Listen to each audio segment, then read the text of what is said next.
Greetings, everyone. I hope you can hear me well. Yeah, the sound is good. Okay, thanks.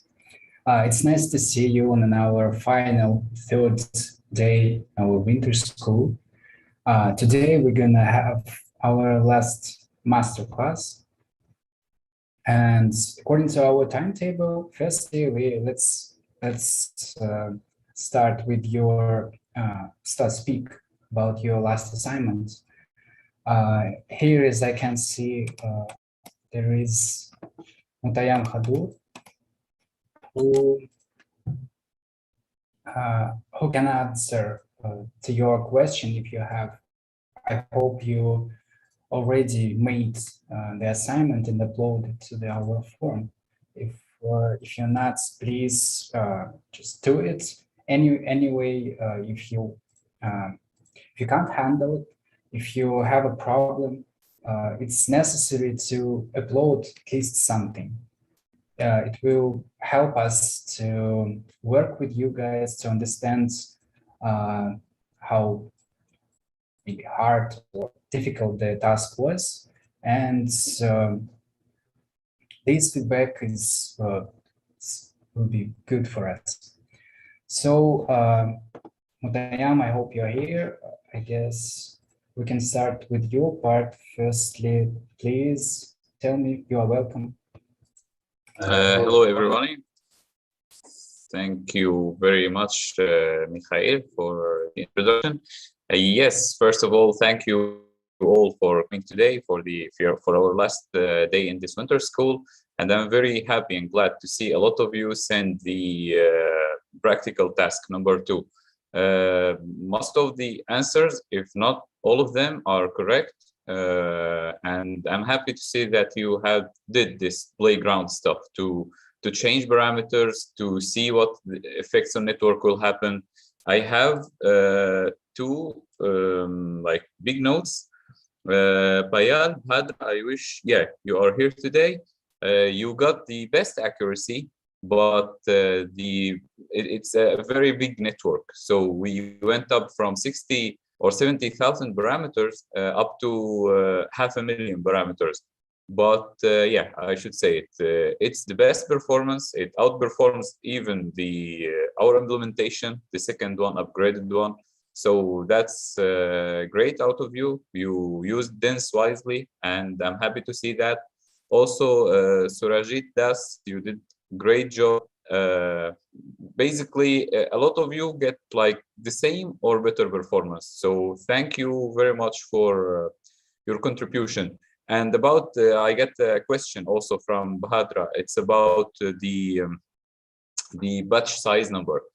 Usually we make the batch size as our RAM can hold.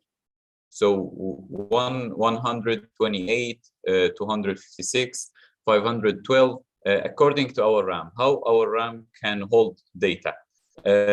Because usually bigger batch size will make the training converge faster, and it will give better performance. Smaller sizes will, especially like if we say the extreme occasion of using a batch size of 1, the network will not converge. The gradient descent will be up and down, and it will take forever to finish training.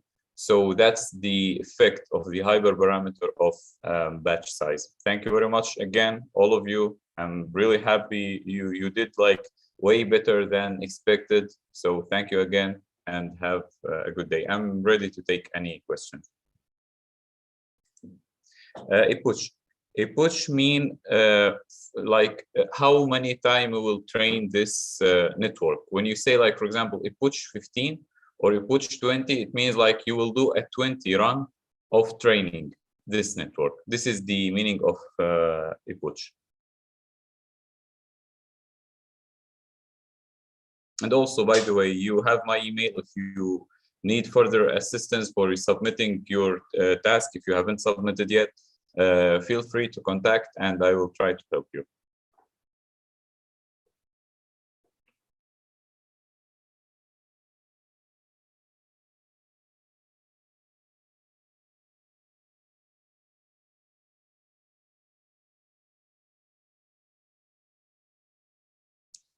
I think there is no further questions. So I will give back control to our host, Mikhail. Thank you all very much and have a good day.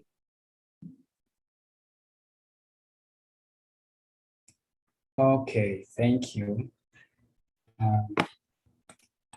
Let me see. Yeah.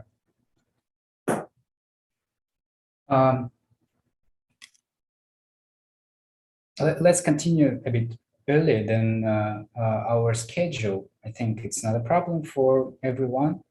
Also, you know that this meeting will be recorded. It's recording right now, so you can check it on the YouTube channel. You can run it, replay, do whatever you want. So let me introduce myself again. My name is Mikhail Akunsky. I'm the host of our winter school, and plus today I'm gonna take the last masterclass about about industrial robotics. So I'm a doctoral student here in National Research Tomsk State University, and the head of our lab, Intelligent Control System Lab. Okay, so today I want to divide our masterclass into three main parts. The first part will be the basic theoretical part, just some basics. I won't spend your time. I understand that most of these theoretical stuff are boring, and it's not so interesting than the practice, than the actual work. That's why I made the very small presentation just to describe the point. The second part will be, I'm going to show you how to work with the special software, appropriate software, which calls Kuka Sim Pro. And as you noticed, today we're gonna start work with the actual manipulator produced by Kuka. And let's find, already prepared some videos to you. Plus, for example, this. Let me. Okay, I will run my second account. You can see the two cameras. Yeah, I hope you can see. So here I'm here now in the room in our lab, where you can find these Kuka robots. It's actually in this room. And the third part of our masterclass will be how we will implement our program in the Kuka Sim Pro simulator application, software as you want, and gonna upload this program, which will be here today, to the actual robots and look how it works. So yeah, I hope you can see. Yeah, it's okay. Excuse me for these technical problems. I hope you can see the robot and some cubes on the just nearby this manipulator. Okay, so let's get started. Firstly, let's get started from the theory. Let me show my presentation. I have some.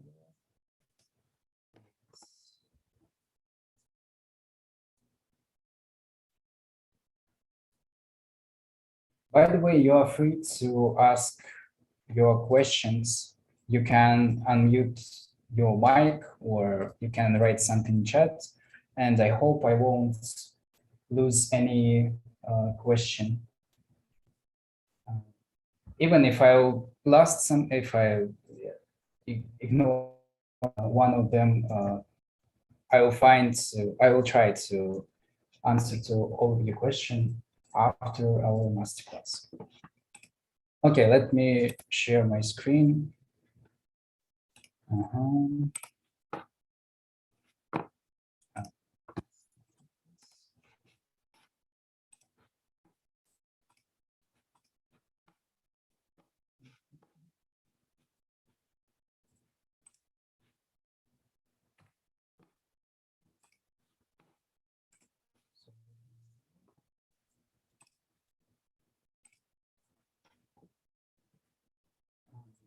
check.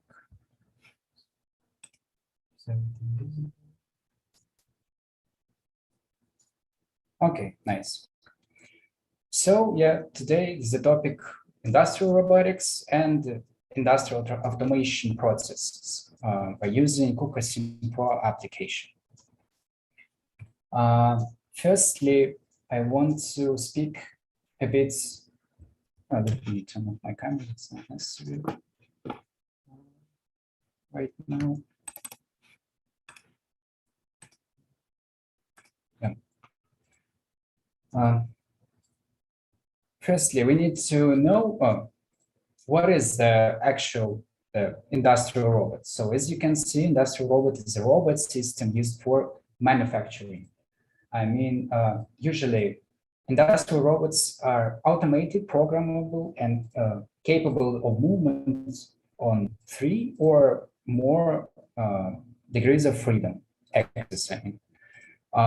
Most of them, the actual industrial robots, has 6 degrees of freedom. That means that this specific robot can move in 3 separate different ways, linearly. I mean, for example, into x-axis, y, and z. 3 linear movements and 3 rotational. If we are using the Euler's angle, so it's like the robot can be moved in 3 different rotation. It calls usually pitch, roll, and yaw angles. So this specific industrial robot, typically the application of robots include welding, painting, assembling, disassembling, pick and place for printed circuit boards, packaging, labeling, and etc. Cases. They can assist in material handling. So you can see that in the year 2020, an estimated 1.64 million industrial robots were in operation worldwide, according to the International Federation of Robotics. So industrial robot can be classified in different ways. So for example, the classification can be based on the mechanical configuration. And it can be done into 6 major types, which called articulated robots, Cartesian robots, SCARA robots, Delta, Polar robots, and cylindrical robots. Let's make it clear for, well, let's go forward to this. Yeah. I have here in the slide, you can see the basics, some pictures of these kind of robots. Firstly, let's get started from the Cartesian robots. In the picture, you can see the sample of it.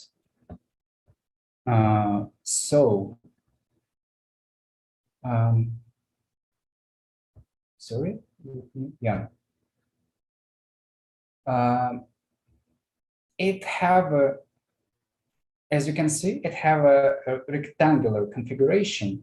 These types of industrial robot have 3 prismatic joints deliver linear motion by sliding on its three perpendicular axes, as I told earlier, X, Y, and Z. So they might also have an attached wheels and to allow rotational movements, but sometimes. Cartesian robots are used in the majority of industrial application as they offer flexibility in their configuration, which makes them suitable for specific application needs. Yeah, it's usually some factories, manufacturing places use these type of robots for pick and place tasks. It's very convenient for this. Okay, the next one is the SCARA robot. SCARA robots, the SCARA means selective compliance assembly robot arm. So these robots have a donut shape work develop and consists of two parallel joints that provides compliance in one selected plane. The rotary shafts are positioned vertically, and the ends effector attached to the arm moves horizontally. Yeah, it's according to mechanical types of the robots. So these SCARA robots specialize in lateral movements and are mostly used for assembling applications. Can move faster and have easier integration than cylindrical and Cartesian robots. That's the main benefit in others. High speeds, so excellent repeatability and large workspace. Next one will be yes. Next one, articulated robots. So it's one of the most common types of industrial robots, and as you can see in our lab, we're gonna use something similar to this. It resembles a human arm in the mechanical configuration. The arm is connected to the base with the twisting joint. The number of rotary joint connecting to the link in the arm can range from the 2 joints to 10 joints, and each joint provides the additional degree of freedom. The joints can be parallel or orthogonal to each other. Articulated robots having 6 degrees of freedom are the most commonly used industrial robots. The design of offers maximum flexibility. So it's also can be there. Has high speed, large work.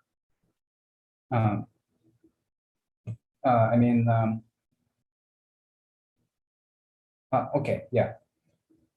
The most common one in industrial robots. Next one, you can see the cylindrical robots. So that means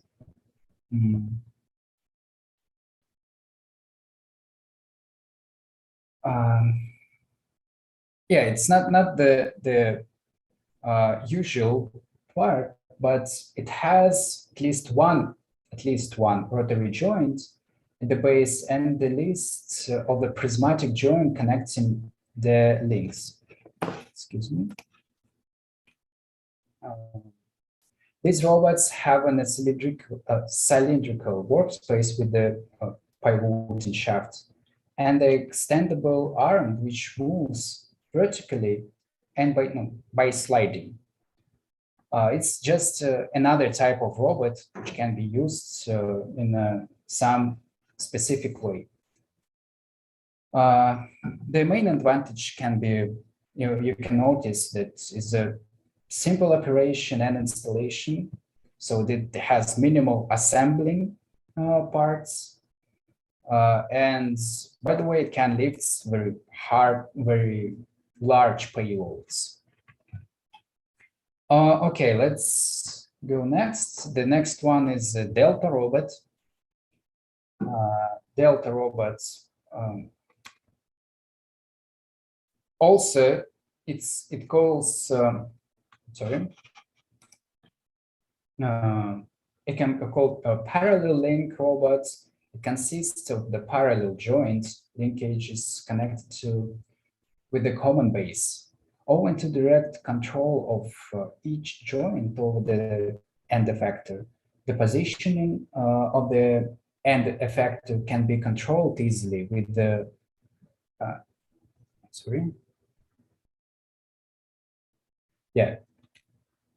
can be controlled easily with the arms resulting in the high-speed operation.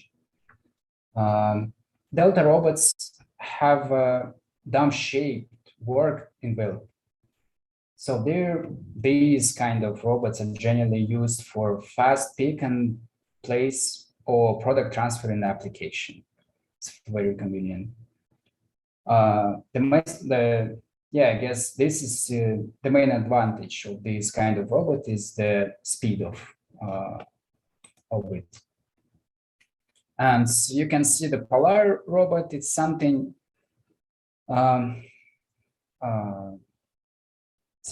it works like similar with the other robots we had, but still this kind of robot has twisting joint connecting the arm with the base and the combination of two rotary joints and one linear joint connecting the links. These are also called the spherical robots since it has spherical work envelope. And the axes form a polar coordinate system. That's why it goes like this. Okay, let's move next. And the last one, which I wanted to tell you about, it's a collaborative robot, also called, usually calls like cobot. These are robots that can directly and safely interact with the humans in the shape of the workspace. That's the main benefits of these kind of industrial robots. Usually, this manipulator has an extra sensor which reacts to the which ends can stop the power of the output of, for example, motors or something like this. There's numerous types of the brands collaborative robots in the market. Cobots are typically used for pick and place, palletizing, quickly inspiration, and machine tending. But the main thing which we should know about that's in some workspace where the human can be. That's it. That's what I wanted to tell you about the industrial robots in theoretical way. Thanks for your attention. Okay, if you have some questions right now, please ask them. I will be glad to see of them. Let me check.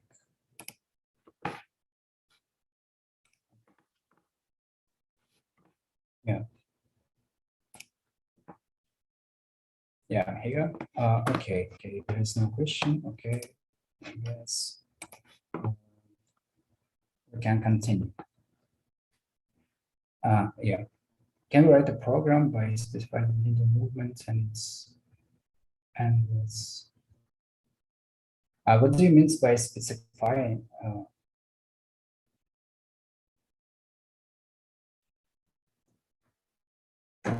Can you write this?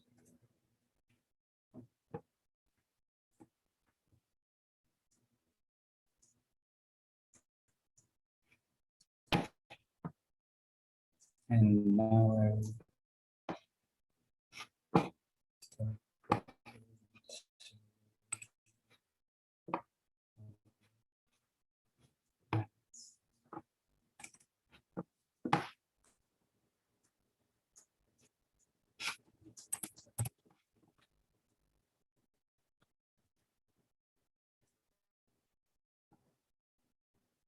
okay, yeah, I got it. You see, it depends on the actual robot which you want to use. There are a lot of companies who produced, the famous one is ABB, Fanuc, Kuka, and etc. And of course, for example, I can tell you for the Kuka robots, there is for these cases, I guess the Python API will be good for use by you mean you can write a program, upload it to, and work as a and increase the manufacturing power of these robots and do it, and for example, add to computer vision system and work with the both together to increase your program. I guess why not? According to ABB, also you can, as I know, you can do it with that kind of robots, but I can't tell according to all this. Okay, for at least for Kuka software, you can. Ibrahim, yeah. I hope I answered your question.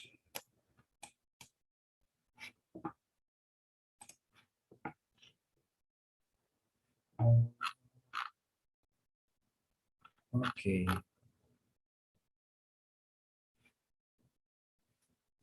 Thanks. Moving on. Now it's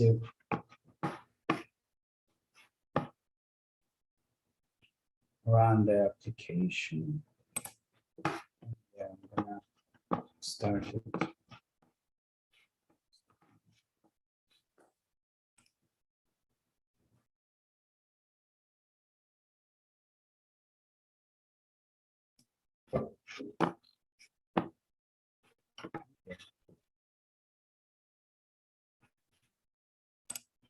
Let me share my screen, and we're gonna start our second part of the masterclass in the work with the application.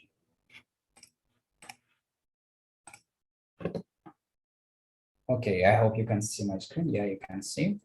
That's good. The first view, it's today is like an overview of the Kuka Sim Pro application. And here you can find from the first site, you can find some similar things to the CAD software, especially, no, it's like it mostly looks similar to the any CAD software like Fusion or SolidWorks, etc. It has this ability to make a 3D modeling. Plus, the main advantage of this application is actual simulator. You can run your program with the specific Kuka robot model, run and test it before launching the same program in actual robot. Okay, so let's have a look. What can we do? What do we have here? So the main thing is our virtual scene here, 3D scene, where we will make the actual work. We're gonna set up some robotic cell. There will be the Kuka robot, Kuka arm, plus some object, 3D object. It's up to you. You can add any kind of different kind of 3D models to here and try to to make the communication between the robots and this special 3D object, for example, to move it from one place to another, or etc. By the way, I forgot to tell you about one thing before we start. So let me do it right now.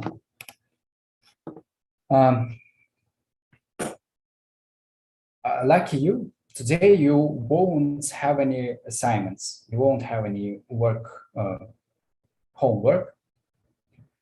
But if you really want, you can try it to do by yourself. So the main thing which you want to, which you have to do, is go forward to follow to the link, Kuka.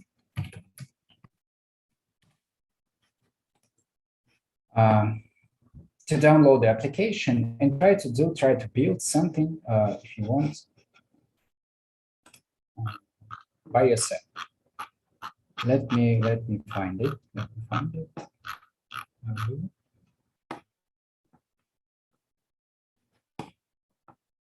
Yeah, okay. I'm gonna share my screen right now, and I want to show you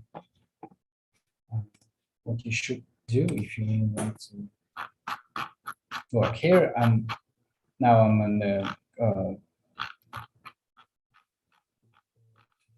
site, and below you can find this test demo version of the Kuka Sim Pro.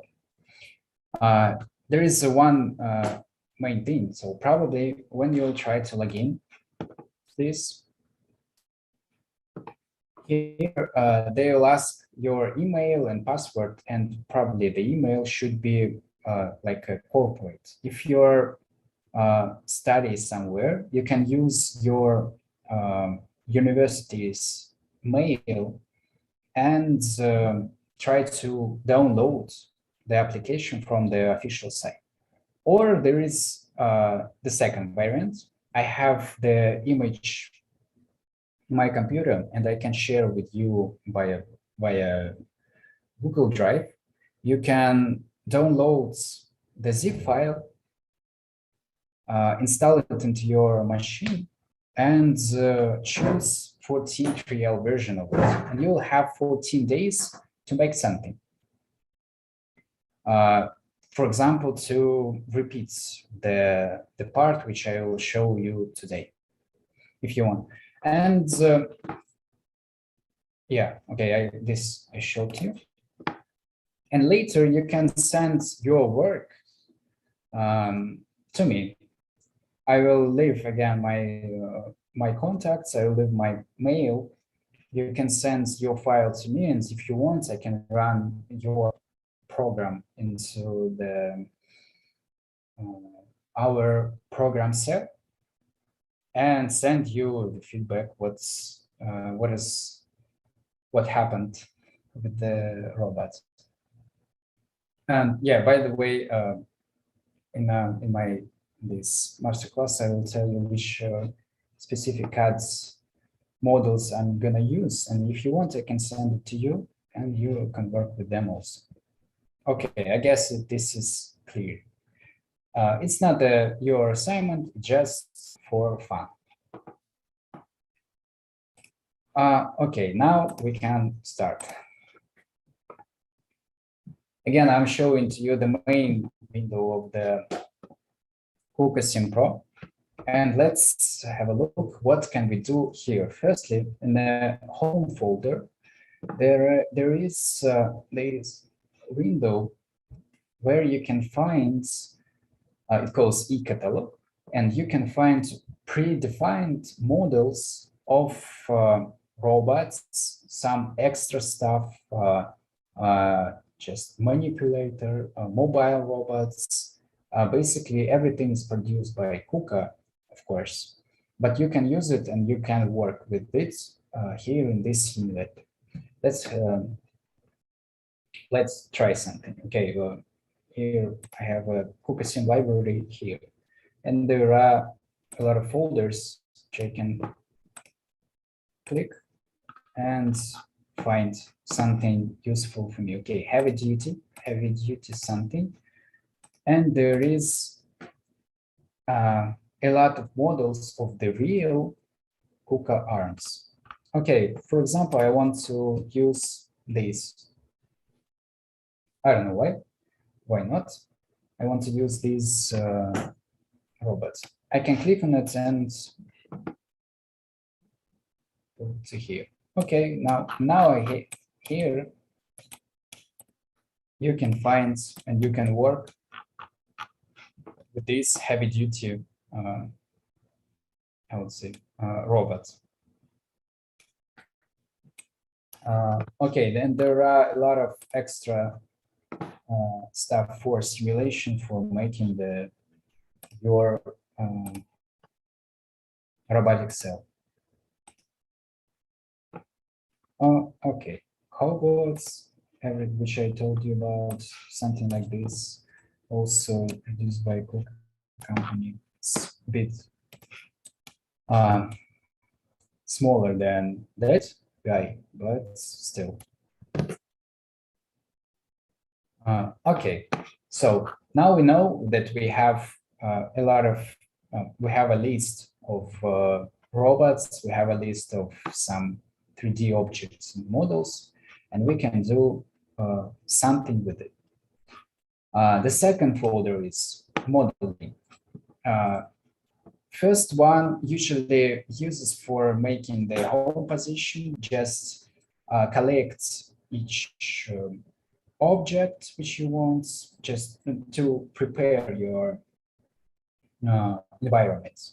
Modeling, you can add some extra stuff. You can change your coordinate system. You can make some basis changing. I mean, because the most probably the most difficult part here to work with this application is you should know where your coordinate system, you should know where your origin of the coordinate system, and you have to work related to that specific coordinate system which you already done some. And yeah, of course, I'm going to show you what I'm talking about. Yeah, modeling, just like 3D modeling to change some features, parameters, etc. to, sorry. Yeah. Configuration of the models. Program. The main folder for us. Here we will try to choose one of the robots, and we're gonna make a script, make an actual program, how it should be moved from one place to another, and how can we make it. I'm gonna show you. And here we will have a list of the commands. It's like a script. Everything will be done sequentially from first line to the last line. And there are a lot of commands which we can use for make our final program. Okay, drawing. Drawing mostly we won't speak about this folder, but still there is it. It's when you finish your robotic cell, when you finish with your environment, this folder usually uses for making the papers, graphs, and everything, mostly for manufacturing thing, to make a documentation for your work. It's not our case for today. And help, of course, usual help for any app. Okay, I guess everything is clear, and let's speak more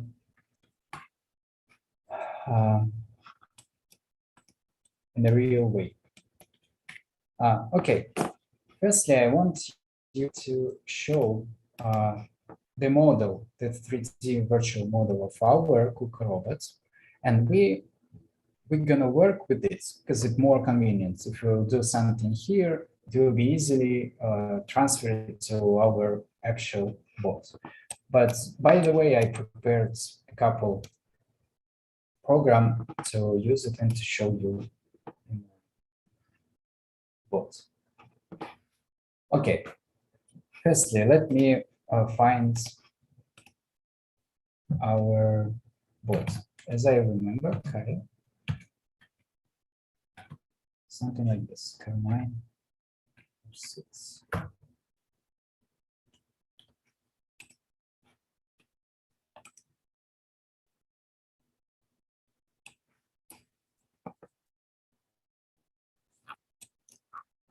Yes.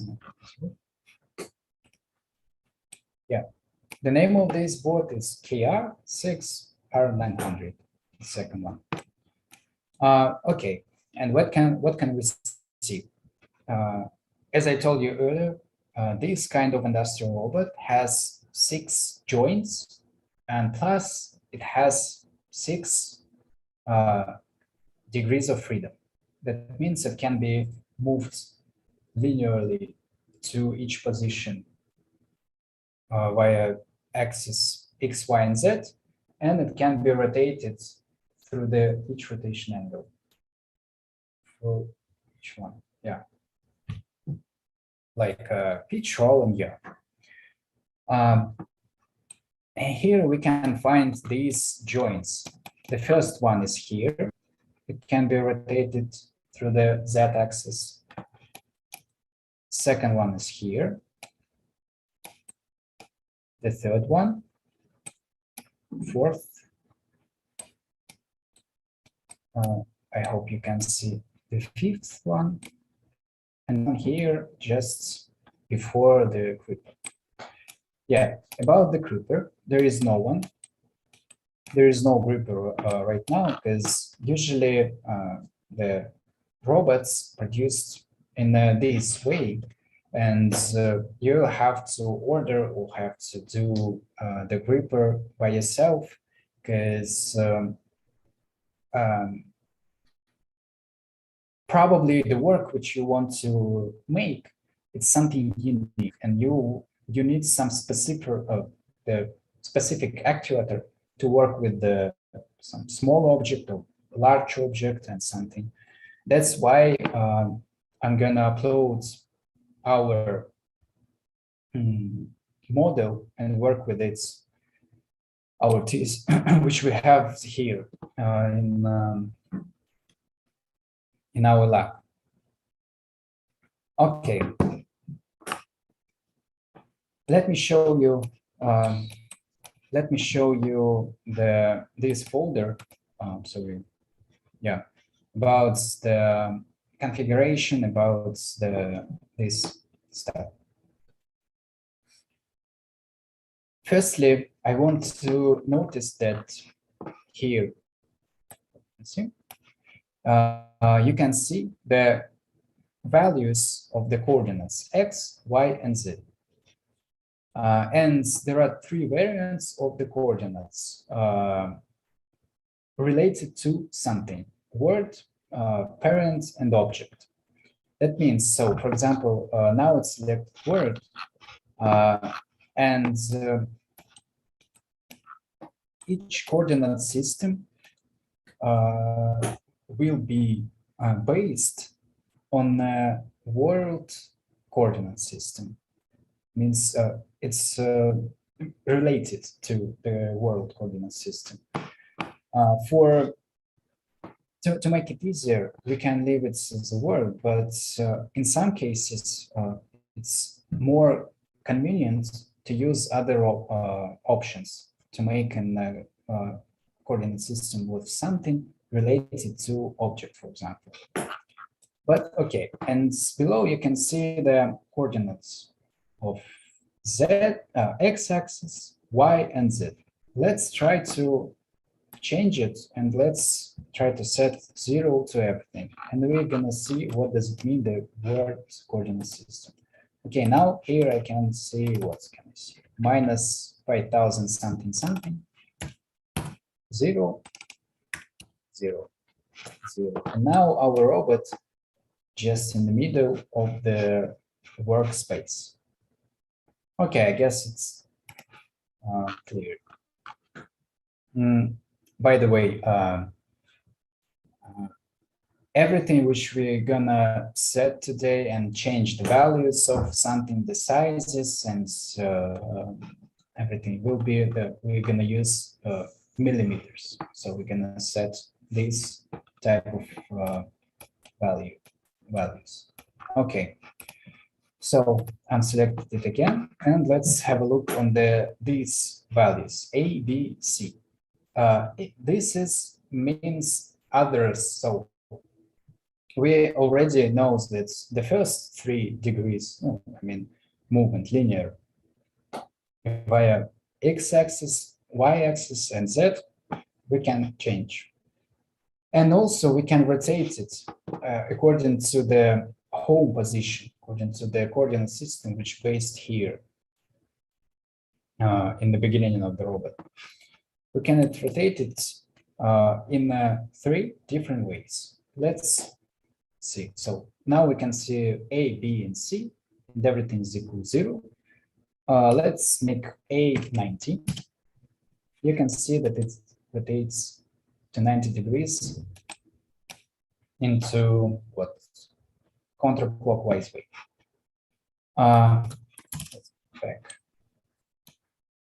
B 90.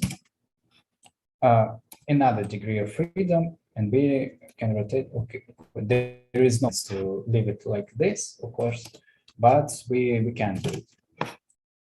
And the last one, 90.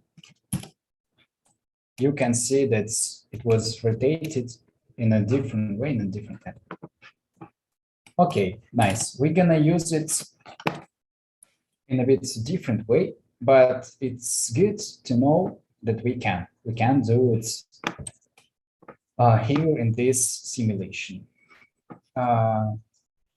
Let's have a look below this side.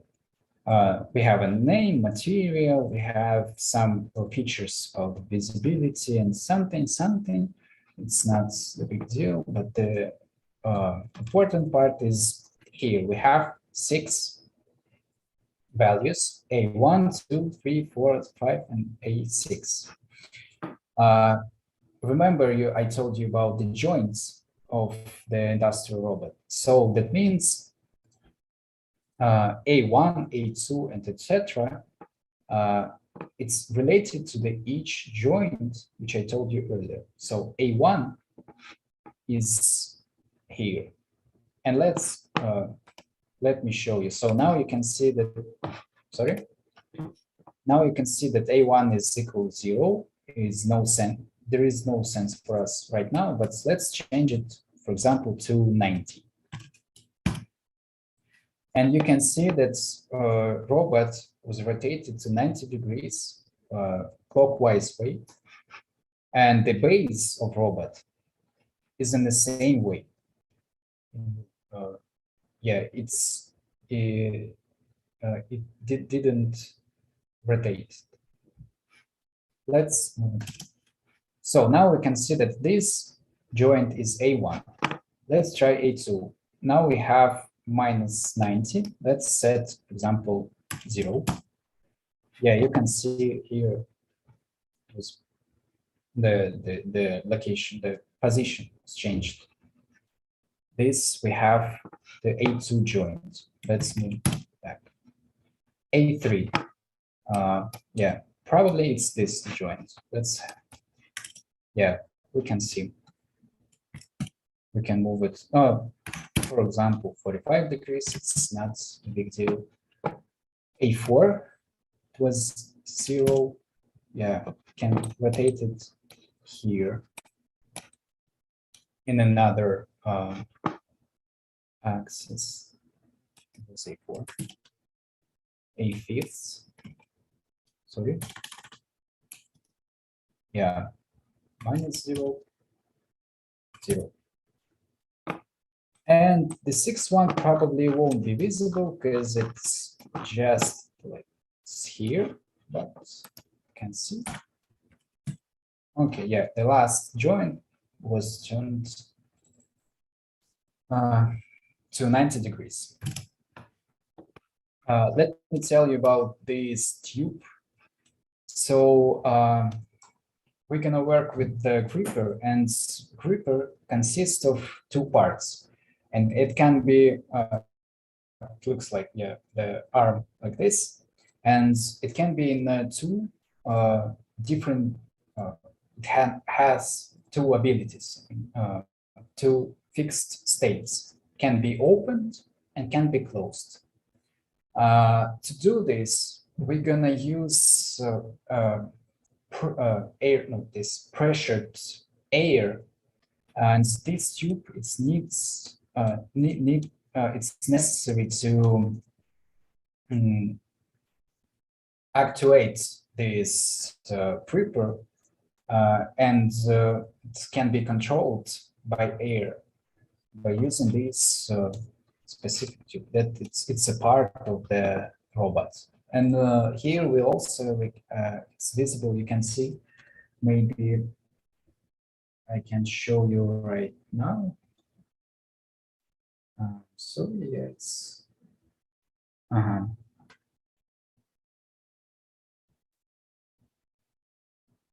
if you have a look on the second camera, yeah, you can see two some tubes there. Let me show you.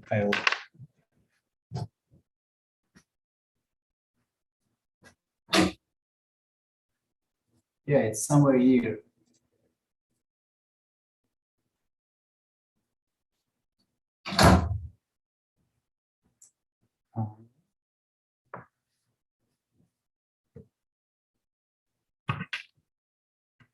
And goes from the compressor, which nearby also can be visible in the left corner of the video.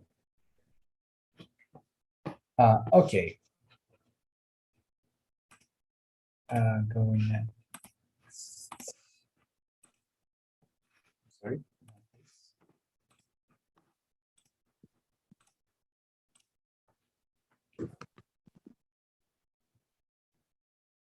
Yeah.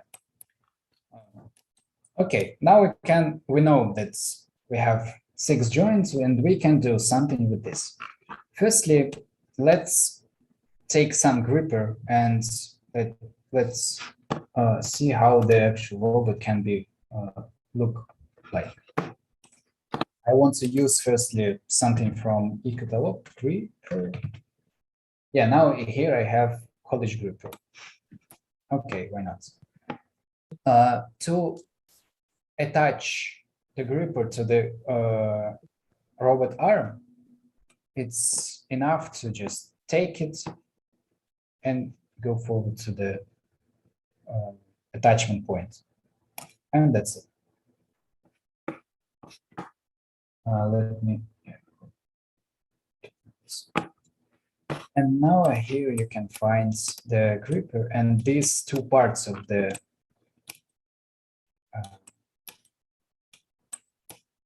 actuator, which I told you, this gripper also can be in the two ways. Can be opened, can be closed. We're gonna use a bit something different from this one. Okay, now we have some robot, we have some gripper, and we want to do something with this. It's not the main point of our masterclass. Let's let's do it. Firstly, I want to show you some basics. What can we do here in this simulation?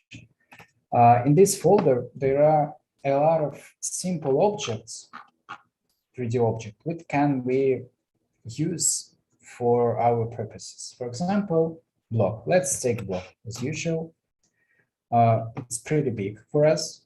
As you can see, by the way, there are the same rules for these 3D object.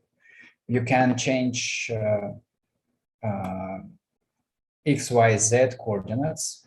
You can see here, I can move it by using mouse, and X, Y is changing.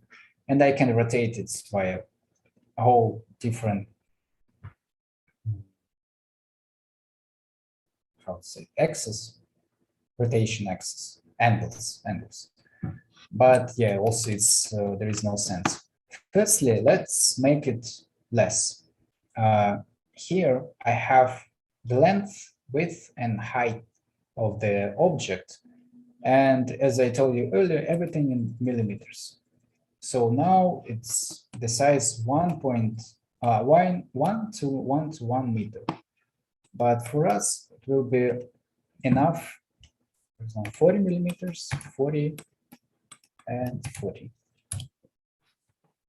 Okay, good. We have the same block, but with another size. And let's leave it somewhere here. Plus, we can use something like this. Also, there are a lot of objects, and for example, this cylinder has different features which can be configured. So its diameter also can be changed, the height of it, and angles, and can be moved to this scene how you want. Okay, it's good. We have some simple objects in our scene. We have the robot. It's not necessary to model something already. Everything is choose based. It's okay for us. You can see that the coordinate system just in the points of the circle, the cylinder, and the center of this cube, also base. And there are some coordinates in the Kuka, which we don't want to know how it was built. And about the program, the main thing is the program. So firstly, let me select which I want to make programmable. Yeah, and now I have this main file which called my job. It will contain our script. Here it will be more visible how we can move our robots. On the right side of this application, you can find the similar, firstly, coordinates. These actual coordinates of these points of coordinate system, and related these coordinates values related to this coordinate system right now. Also, we can choose some base. So now it's no, nothing. We can change the base that, and that means that we can move the coordinate system of the base robots to another point if it's necessary. Tool data usually related to the gripper which we want to use. Firstly, there is everything is attached to the same points, as you can see, but we're gonna change it also, because now this point is not very useful for us, because it won't be convenient to program this robot. Some other features which we don't want to make attention. And the main thing is joints. You can see these slides which can be regulated, and if I try to move, for for example, A1, now you can see, as you remember, it's in the 0 points. And here you can, by moving, you can move these actual robots which we have in all different angles, in all joints sequentially. But you see that it's not so convenient for us to use more in a practical way. Usually, it's more useful to take the coordinate system which we have in the job system, this here folder, and try to move it in a different location. And you can see that in the same time, you can change all of the joints, the relation. This makes more sense for us. But also sometimes it's not so useful because we have only 2 degrees in our screen. And for example, if I want to take some, I don't know, object, which one is more far away from me, it won't be very useful for me. That's why I want to show you how to change the tool data, which I showed you firstly, to make the everything related to these robots more convenient. So let me show you. I want to select the tool.2, second one, I'm sorry, and select the settings function, and I want to change that origin of the coordinate system to here, because this place will be the most useful for us. We're gonna work with this part of the robot. That's why it's I would say it's more convenient, I guess. How we're gonna do this? So I clicked the settings of that, let's see, tool data, and I'm gonna use the snap function. Snapped object. No, you can write read it in the description. Move selected object by specifying a target location. So okay, I'm gonna use it, and you can see the plates of the objects and some other coordinate system. I want to put this new coordinate system somewhere in the middle. These two, I hope you can see, these 2 pins, this one and this, somewhere in the middle. That's why I want to use 2-point mode, midpoint. With this, I can select the first point here, somewhere here. Okay, let me make it more like this. Yeah.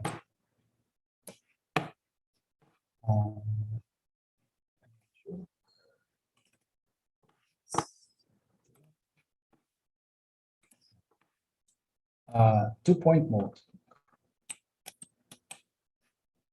The first point will be somewhere here.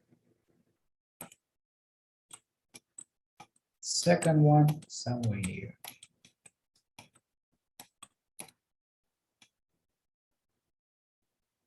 Yeah, I'm clicking to the second point, and you can see that coordinate system is moving from that point to another, to this one. And we're going to use this coordinate system for making something. Okay, let me show you.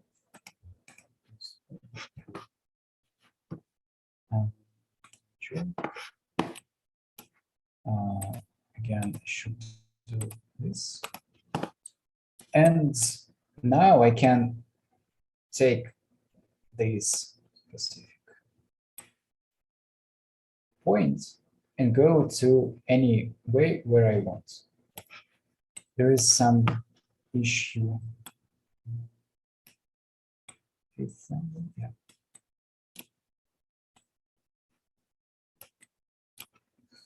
And by using this point, I can move the robot directly to the object which I want to, for example, to catch. And now you can see that it becomes more convenient if I took the point from this place. Okay, this basics which I wanted to show you with this configuration, and later I want to show you now if you have a question, please ask them. I will try to answer it. And we're gonna continue with another gripper which we're gonna use for our masterclass. Please, if you have a question, ask them.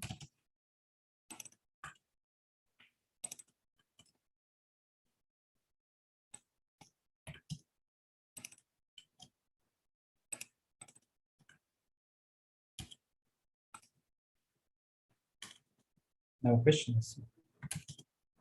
Okay. So I want to select again, move modeling, home for the folder. I'm gonna delete this gripper, and already I have predefined. Let me find it. 3D model of our gripper, and I want to upload it to here. Just taking the file as I did it from the catalog. I'm taking this file from my folder. Probably you can't see, but it's not a problem. And upload it to our environment. Yeah, you can see it right here. It's not a problem to attach it to the robot. That's it. And the main thing which I wanted to show you here in this configuration is this version 3. Not basically, it's you can get the free version, but only trial 14 days trial version of the application. After, you have to have the license of. So here in our TSU, in our university, we have the license to work with this app. That's why if you want to apply, we are glad to see you here and to share with our license with you to work with this app.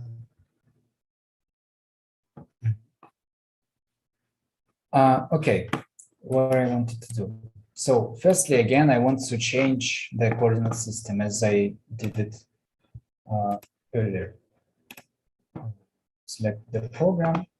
You can see here in the output folder that's connected signals to robot was built. That means that when I attach the gripper to the arm, that signals for controlling, as I told you, for making the grippers open and closed, it's connected.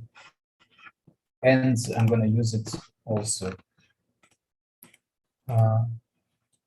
Some weird thing.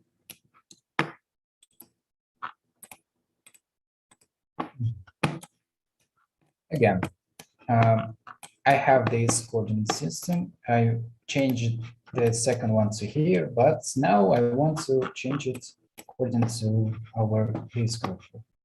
So again, I'm selecting the settings, snap function, 2 points, and I want to make it between these 2 points. For example, this one and this one. So yeah, I have a new coordinate system here. Nice. And now I want to use this gripper to take our block cube, to take it and put maybe somewhere else in some other place. How can I do this? Again, I'm going to the program function and I was going to start to make a script. Firstly, yes, something thing happens.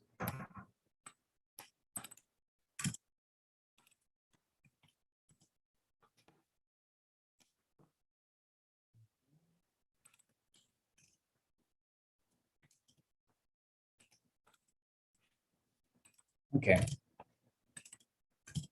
I'm making the initial point.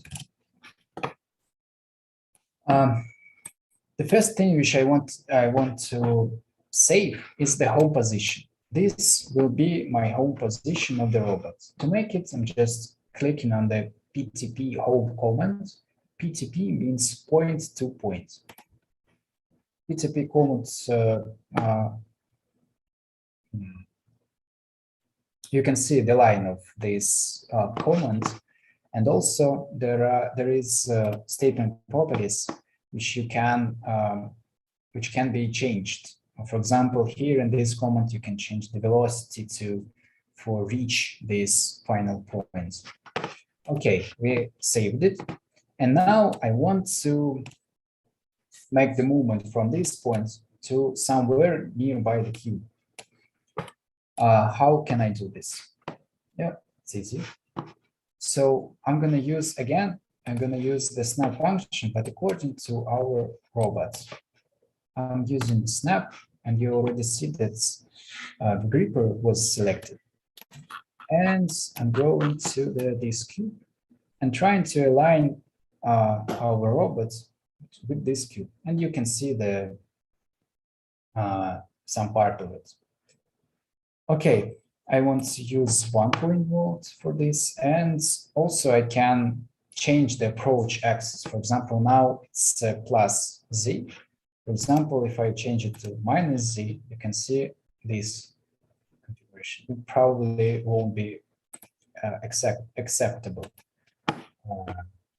Plus Y, minus Y, it will be from other side, plus X from this side. Plus Z is good for us. Okay, I like this configuration. I'm clicking on this, and you can see that robot moved from that first point to this one. To make it a bit safe, I want to move it just from this point to make it a bit higher. To make the linear movements of the coordinate system related to the object, I can use this axis. So, for example, to move through X axis, I can take this arrow from Z axis to this arrow, X axis, and Y. You can find it there. Yeah.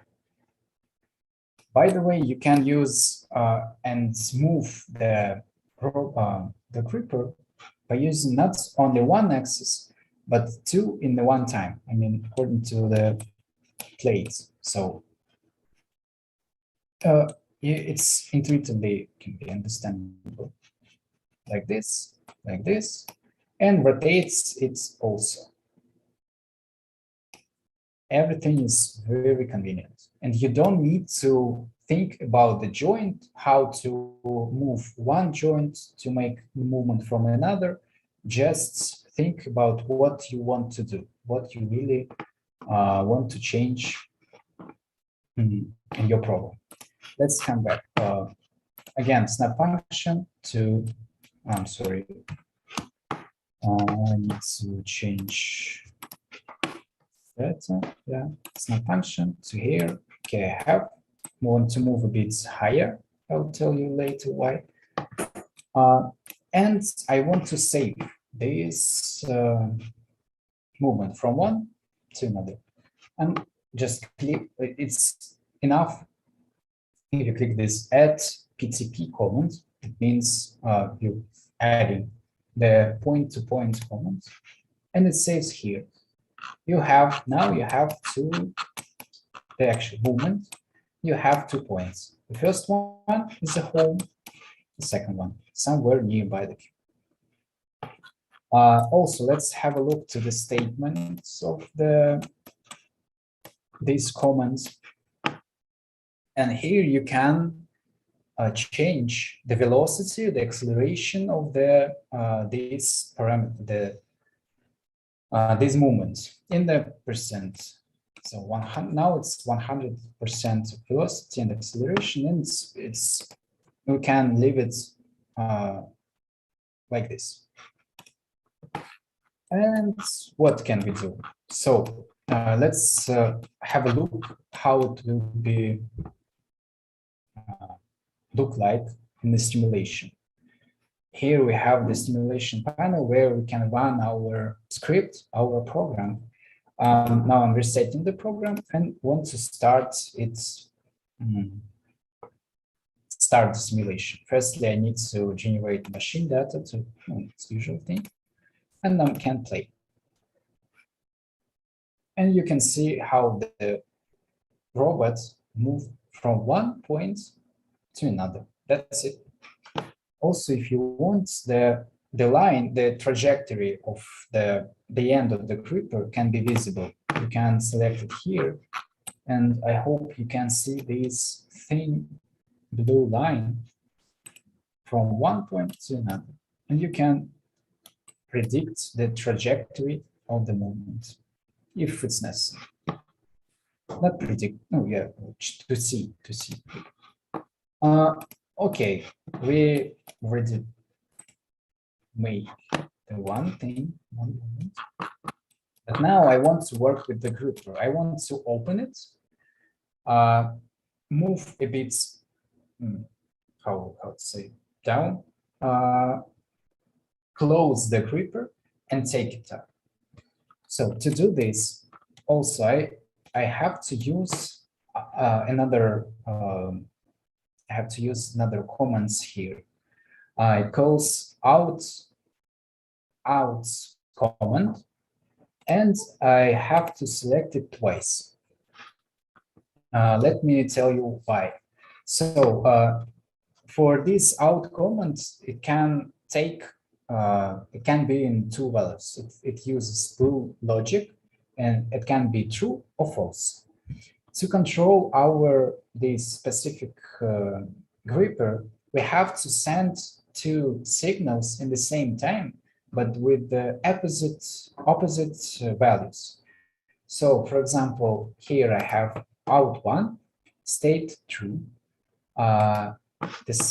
Here I should rename out two, and it should be false. In this particular way, the gripper will start open and close. This is the main, not advantage, how to say, feature of this gripper, that you have to send two signals. And to make the simulation to prepare that everything will be correctly, if we'll add some time delay and let the simulation work, because it's a process here, opening of these parts, we should give some time. For example, let's leave 3 seconds. Okay, actually now I don't remember which signal we should. I just know that it should be in the opposite way, but I remember out one should be true or false, or vice versa. Let's have a look. What do we have right now? I'm resetting simulation. I will zoom the camera to these points. I'm starting to. Okay, I see that's nothing happened, and let's try to reverse it. The first one will be false. The second one will be true. And reset again. And now I hope you can see that, yeah, it's visible. That's the arm actual is moving to becomes open. That's good. I'm stopping the simulation. Now I can use it to grab this block. What I want to do.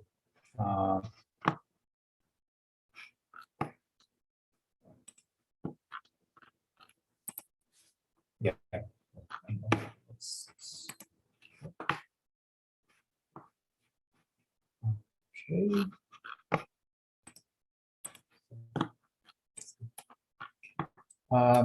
I want to move it a bit low, like this, will be enough. And also save these movements to make it was the linear movement. That's why I can use add lin command here below.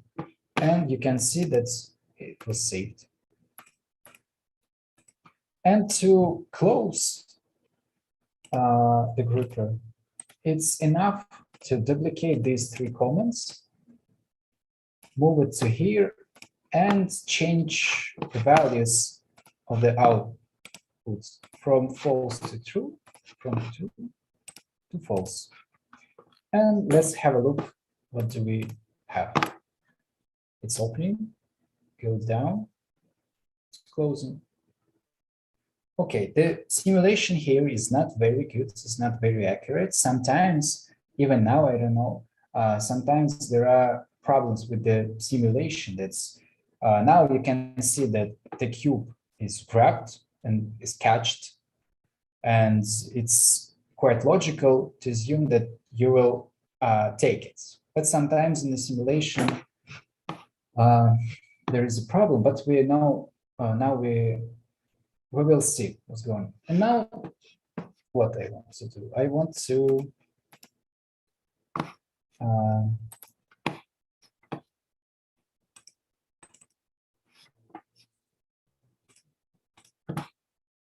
take it a bit, for example, to here and save this position. Again, I made the linear movement. And after everything, it's very useful to reach the first point, which, I mean, the home point which you have. And then select to, again, the home position which we had. Let's have a look. I'm resetting the simulation, running this one. It's opening, goes down, it's closing, and goes up. Yeah, that's the thing which I told you about, that sometimes it goes in a weird way, and you can see that the cube was catched, but in the simulation there is an error. Okay, it's not a problem, it's not a big problem for us, but the main principle is this. Which I will do. Let me show you what can we do more with this. For example, the movement also can be changed with the velocity in the meters per second. The acceleration can change in percents. And don't forget about the coordinate system of the tool, which we are using right now. It's very useful. Yes. Okay. Does anyone have a question? Maybe any questions? If you have, please, you are free to ask them.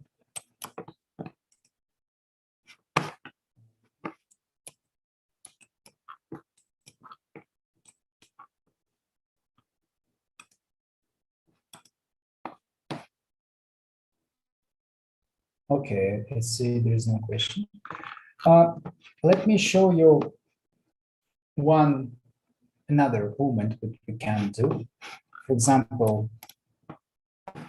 let me move from this point to this example, and I want to save it as a circular comment. No, by using the circular comment. That means that it will go from this point to this point, not in the shortest path, in some circular movements, which we'll describe. Let's have a look how it will work, and I'll try to make simulation a bit slower. Okay, we already saw this part. It's open, it goes down. It's waiting 3 seconds. Goes up, and I hope you put it goes to in a huge this circular movement from this. This was the final position. This was the middle, and the radius of this moment was so big that's why it reached the physical.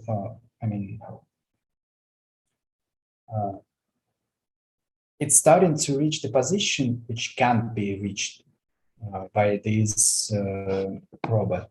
That means you should change sometimes if you want to use this kind of movement. You have to change. Where is it? Where is it?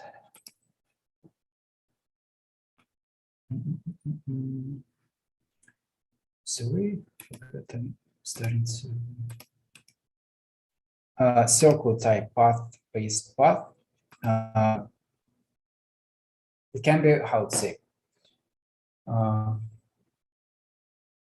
Okay, let's leave it to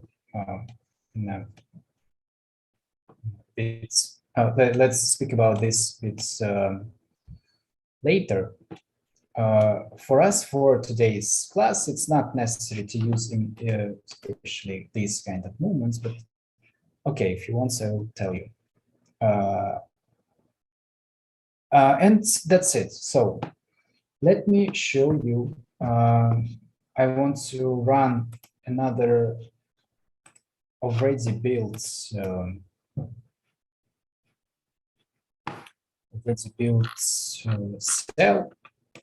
which we had.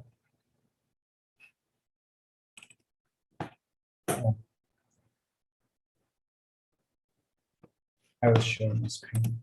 Okay.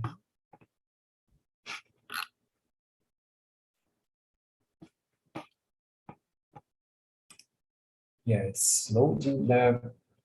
The application is pretty heavy, not so much, but your machine should be a bit powerful to take this software. Okay, let me run. Here you can find our robotic cell, the cell. You can see the table which contains, yeah, by the way, you can compare this model with this image. Let me show you.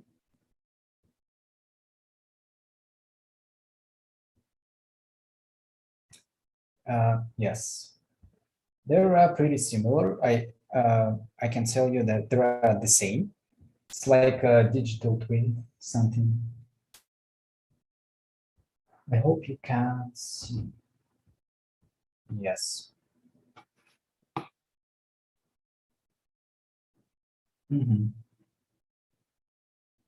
Okay, and so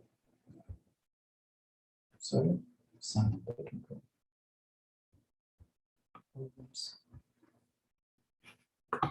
I have to share my screen again.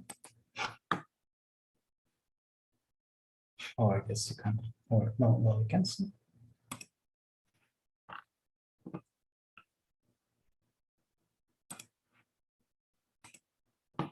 Yeah, I guess now you can. Maybe I should do this thing.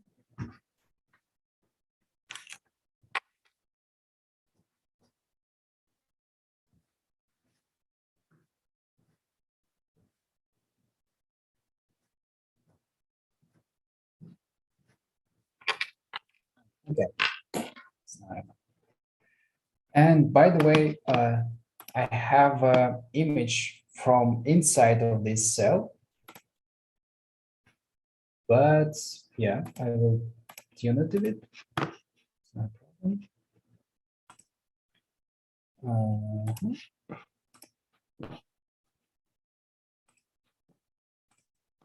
Look, yeah, we have two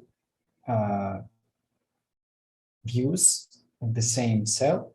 So the one of it's just inside, and the camera is put on the top of the robot, and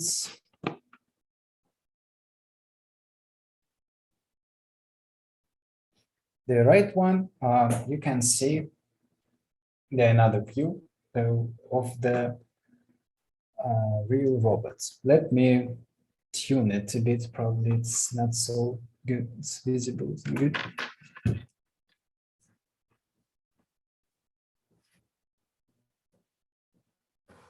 Okay.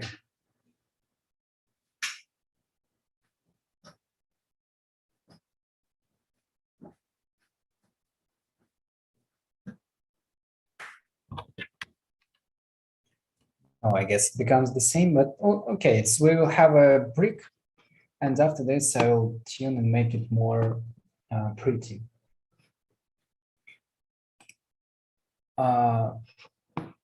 Okay, I will stop using this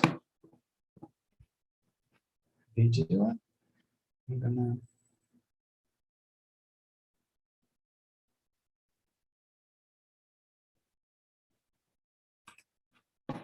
gonna share my screen and show you that's okay. Yeah, you can see here. This had the similar, the same actually cell, same armor. The table, some here we have only one cube, but it's not a problem. And this weird table, which also is we are using this table in our educational program to make a lab to work with the to make a path through this table from one point to another to describe some figures on this, which you can see in the top of this table. By using some kind of this pan, you can see there is, yeah, it looks like a pan, like pencil. But today it will be good if we'll finish our program with the cubes. So I already have something pre-built. And actually it's one of the work with this table, with this desk.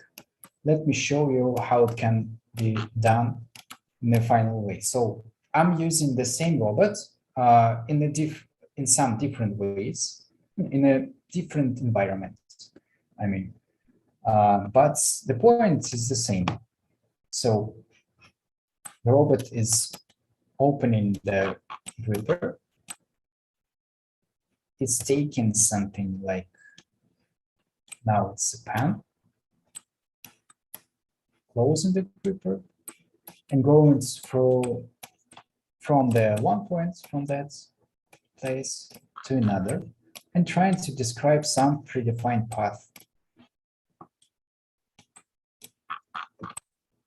And as you can see, this is not a plate, but still robots can move very smoothly through the whole points which we set. Yeah. Okay. And after this, it goes to nowhere. I thought we would go to the home position, but no, it's okay. Yeah, something like this. But we're gonna use this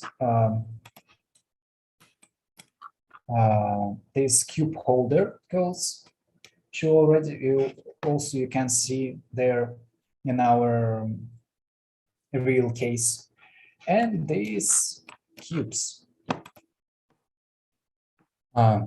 for catching and taking from one point to another. In the final place, I want to show you how it's gonna work with the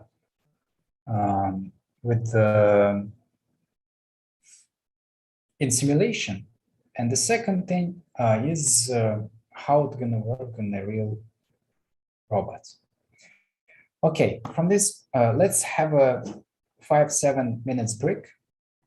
I will prepare the environment, a real one. I will prepare some extra stuff, and we'll come back after 5-7 minutes. So that time you can spend maybe for your question if you want. If you want to ask, please, you're welcome. So, okay. See you after 5-7 minutes.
Hey guys, I'm here. Let's continue our work. We have just not so much time. Okay, we're gonna do this part. Now I will show you two different already built program in a simulation, and after this first one I will show you here in the simulation. The second thing, I will show you how to generate the codes and how to work with the actual robot. Let me share my screen one more time, and I prepared for you these. Okay, yeah, here you can see the same cell. And I wrote firstly, one program to take the cube from this cube holder, take it out and move it to somewhere. Something similar I have in our robots, like a program version 1. Firstly, let's have a look how it can work. I'm starting simulation. Yeah, it goes from the home position to the one of the cubes. Sorry, nothing happened. Yeah, it goes from the home position to one of the cubes. Take it out. Don't notice to the base. The simulation doesn't work actually because they are reversed to actual robots. It's not a problem. The first program, and the second one, which I wanted to show you. Let me check.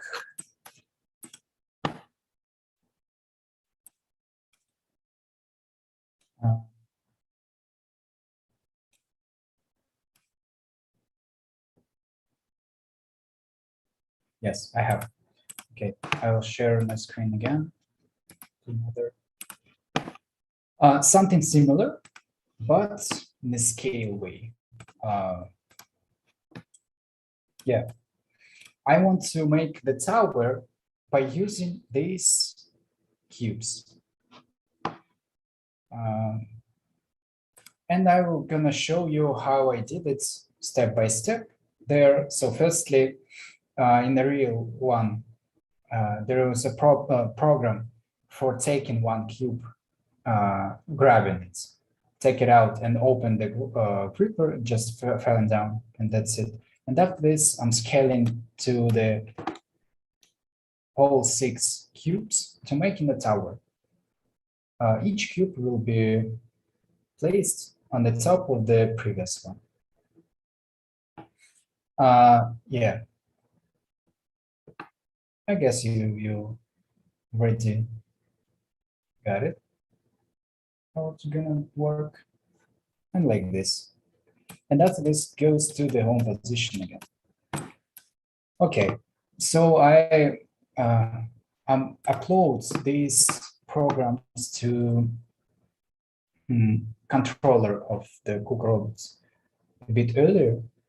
I don't want to spend time on it. Anyway, I'm gonna change. Yeah, I want to run to my video cams. Firstly, this one, main one, and the second one is here. Let me do it. I hope you can hear me. I will be just a bit far from my computer, and I'll try to. I'll try to move my mic. Okay. So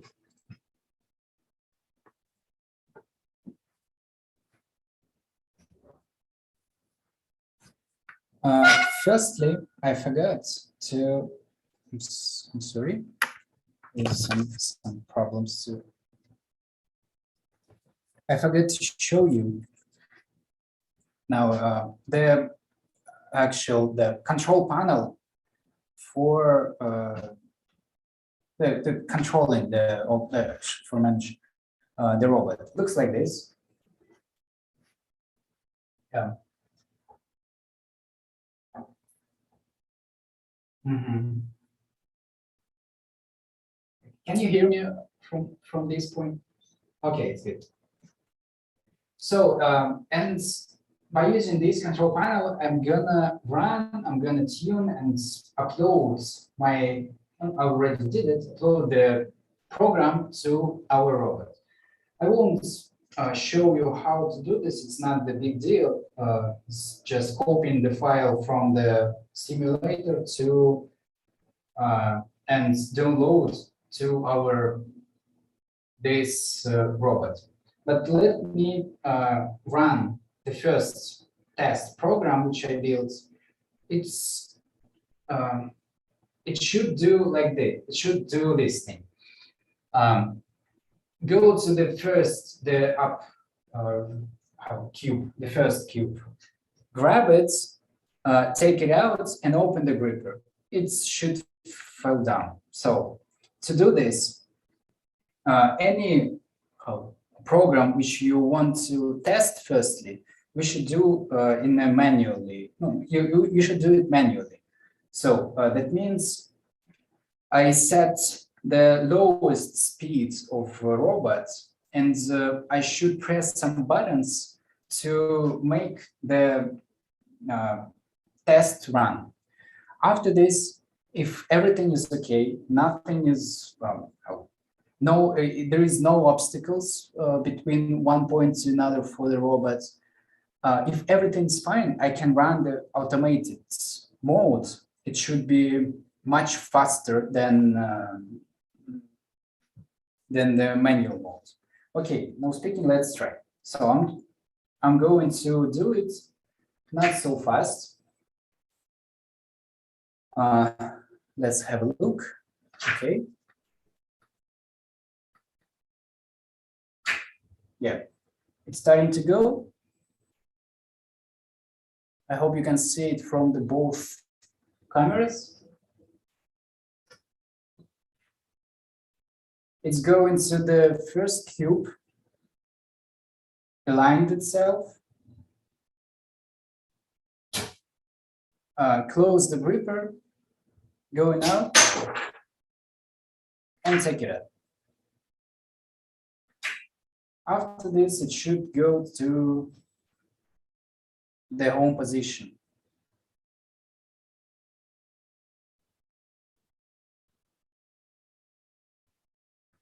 Okay, I can see, yeah. That's it. So the program is, it works firstly, it's good. It's already good for us that it works. The secondly, that means that I can, sorry.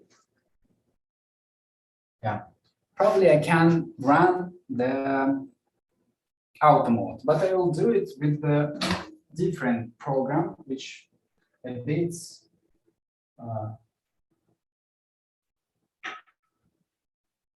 much I hope will be more interesting for you guys. Okay.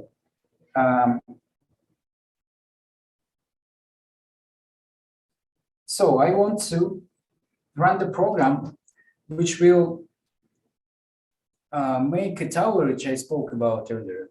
So the robots will take the cubes one by one and trying to place each cube on the top of the previous one. Let's have a look. Is everything fine? Good. So now I'm running it's in the manual mode. So as you can see that my arms doesn't free. I'm pressing some safety buttons to to make everything more safety for everyone in this room. Because as you can see, it's not a cobot, it's not a collaborative one. Okay, it starts moving to the same thing. So firstly, I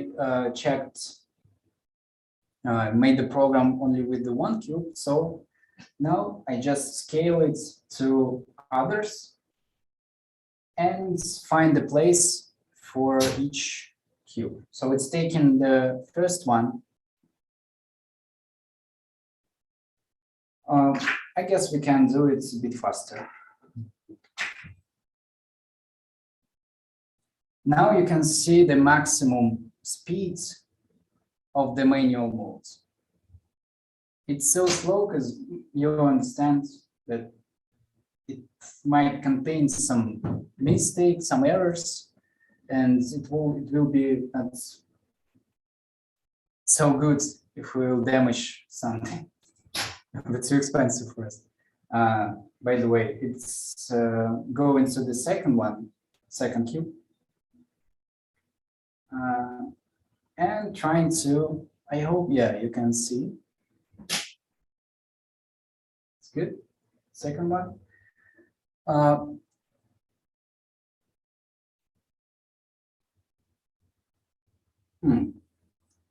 Yeah, it was another second program which I built for testing the cube, how the cubes can go from one point to another, and this alignment thing.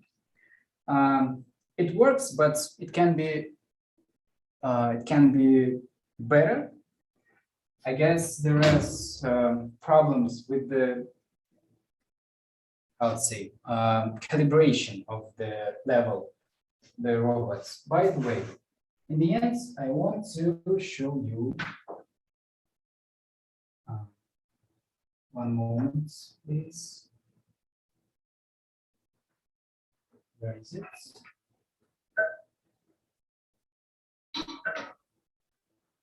Somewhere. Yeah. Okay.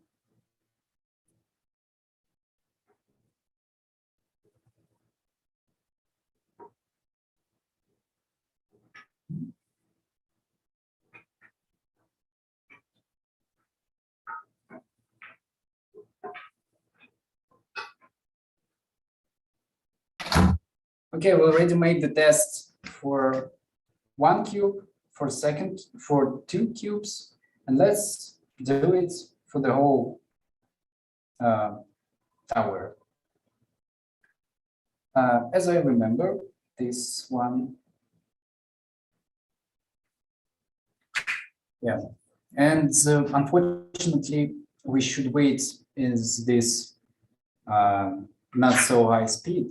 But after this, if you want, I will run it in an automatic mode.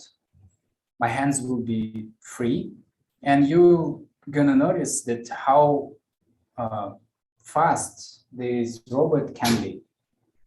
So it's taking the first cube and everything is okay. You already saw these movements.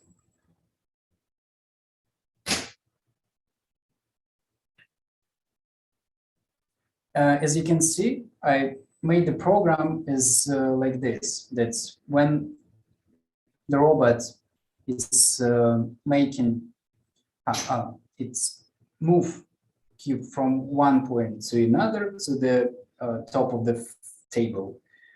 After it's opened the gripper, it starts lifts a bit, just in case, because can touch. Yeah, you can see it goes a bit how to say, up, goes up. So by the way, it takes third cube. Everything's okay, as I can see. But there is some positional issues of the cubes, but yeah, it should spend more time to navigate to make the position of the each cube more carefully. Another problem, not problem, but this robot is not intelligent. I mean, there is no, it's not using any extra sensors, I mean, cameras or something else. That's why you should do it, and you should check the coordinate system and everything twice before running this program, because there is no way to check is everything okay or not. You have to have the let's say the model of your in a Kuka Sim application is equal the same your real one. If there is some issues, that means your robots won't be in the actual position that which was set. And here you can see that tower is not, it's pretty good, but it's not perfect because of these issues. So it's done. It goes to the initial position. That's it. Anyway, you remember that when I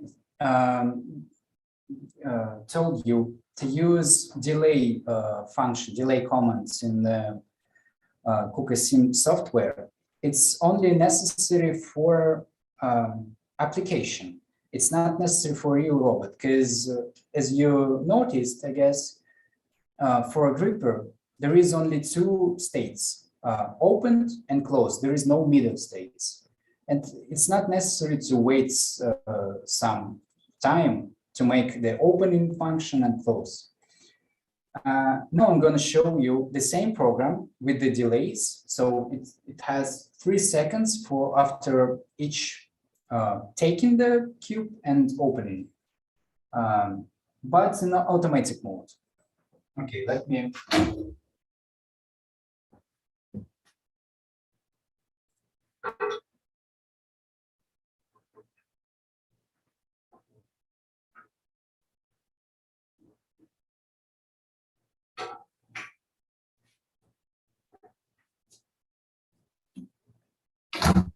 Okay, I should turn off the key, switch it to auto mode, select the same program and run it. And I will do it in 15% of speed. So it's not the maximum. Okay, let's start.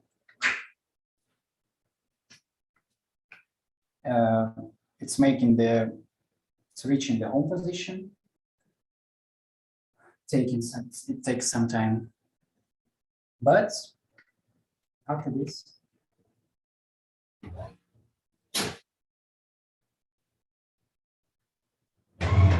you can see that I'm doing nothing.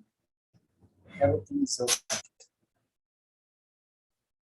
And the speed is much higher.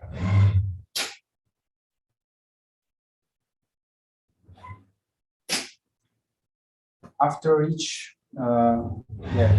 gripper work, you see 3 seconds delay.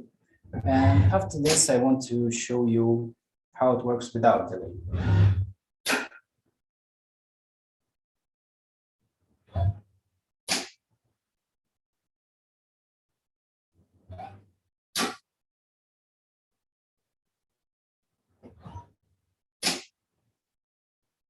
And yeah, it's good. The same program, but in automatic mode. I should.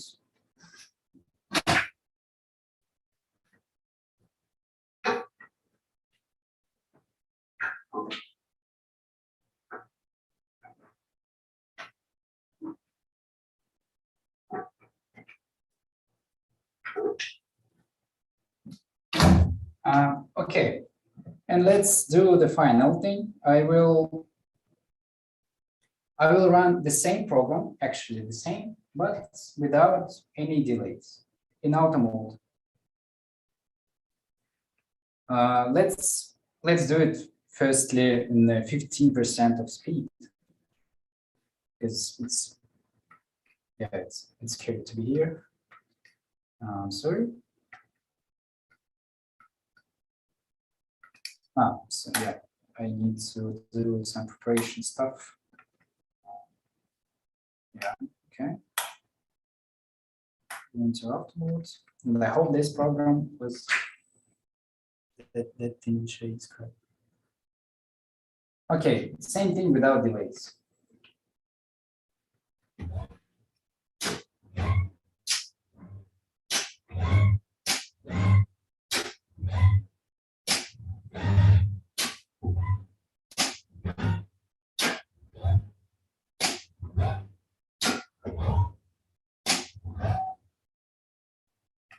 Much faster, yeah, that's better. And I can, okay, and I can do it the second time, the same thing, in the 75% of speed, if you want, but don't ask me to do it in the full speed.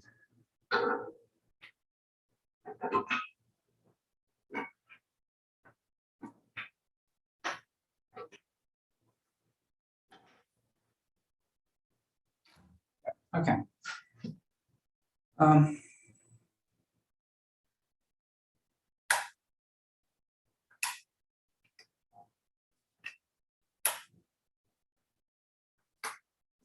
Okay, last thing. Again, go into the initial point.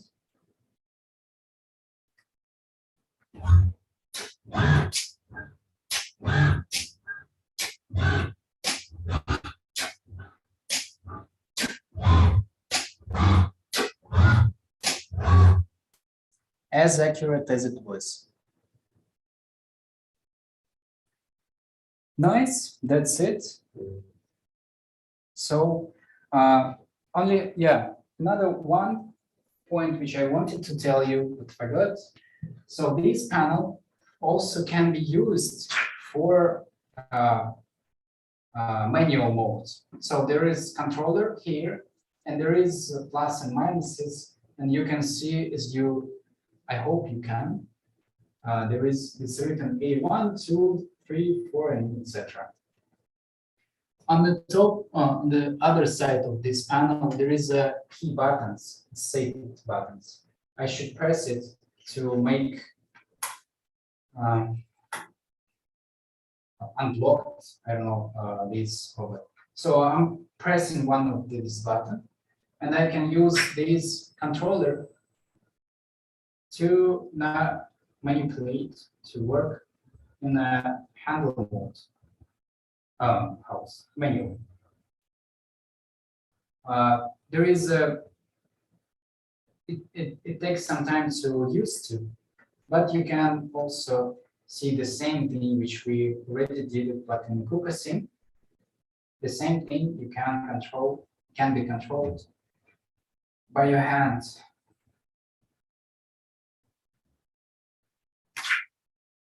That's it.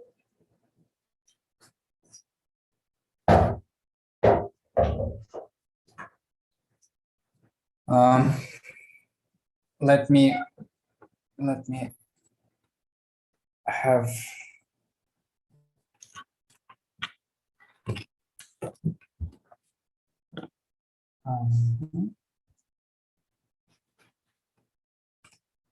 I'm gonna change my camera. Let's take some time.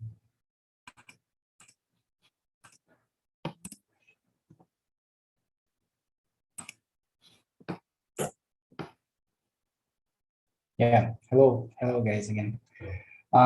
That's it for my side. That's it. I hope you enjoyed it. I hope you found something useful for you self. And of course, I'm waiting for your questions. If you have, please ask them. I'm here to answer it according to our topic, our masterclass. And as a host of this meeting, I can answer any others stuff. Please ask them, and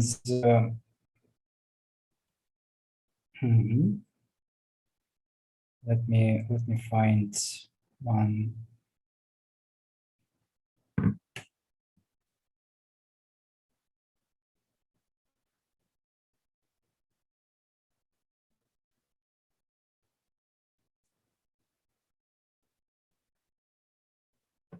Okay, as I see, there is no question. So I guess we are in the finish of our winter school. There is only some parts, yeah, I see about this certificate question. Now, if there is no question according to our topic, let's go next. Okay, so firstly, thank you for participation. It's really nice to see you guys that you was here with us during the whole winter school. I hope you enjoyed it. The first thing which I want to ask you, we need you to fill one of our form.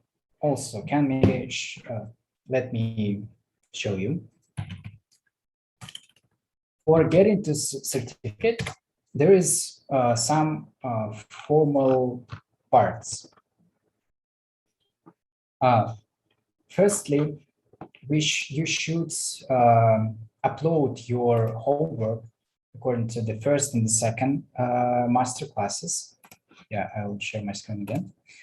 Firstly, your home tasks, first and second. And the last thing, you should fill, here we're in our site, you should fill this final winter school test form, just Google form, which you have to fill to get the certificate. Okay? Yeah, you can find it here. That's done.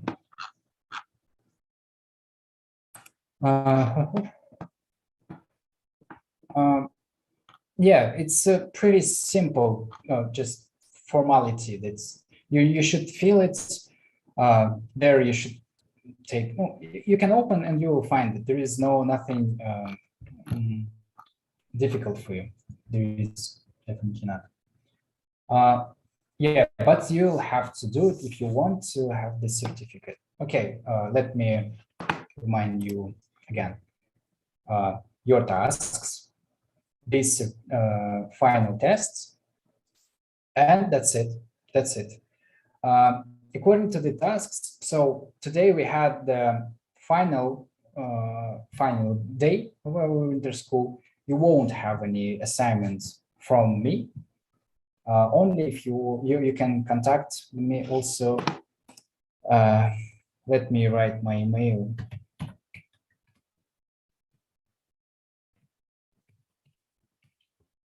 If you have any questions about the Kuka, about this work, you can contact me and ask anytime, guys, if you want. If you have any questions with the about our program, master program, about our university, in the site which I showed you earlier, you can find the contacts. You can write anytime and ask any question if you want. Please do it. You are free to ask. Okay, what is next? And about the certificates, we'll start. You will take it. No, we will send you guys who pass everything. We'll start to do, I guess, from the next week. when you fill the form for participation to this winter school, you leave there your email. Please, you can check in the next week. Please email, and we will, I would say, send the certificate to there. And if there is some mistakes or something, you can contact also, don't worry. I got disconnected. Please repeat regarding task and test. The regarding task is no task. There is no tasks for you from this masterclass. Only previous two, which you have to finish. Okay, that's good. Any questions? We have just a bit. Yeah, just give us time that we will check your forms. This Google form, we're gonna check your home tasks. I guess Mainak and Mutayam will give us information about your work. We'll collect everything, and if everything's good, you will get a certificate. Yeah, if there is no question, I guess we can finish our day. We can finish our winter school. Again, it's so good that you were here with us all 3 master classes the whole week. I guess it was not so easy, but some part of you coped with most of the parts. That's good. That's good. Thank you very much for being here. Please check our contacts, check our sites, apply to our master program, apply the I. We are waiting for you. We already show what you can do here with us, with our lab, with our university, and you're free to choose your way, this, I would say. Sorry. Apply to our master program, and I think you enjoyed it as we are. Thank you, Omar. Thank you. It's nice to see. It's nice to see you. Thank you a lot. You are welcome. We're waiting for you. Goodbye, guys. Goodbye.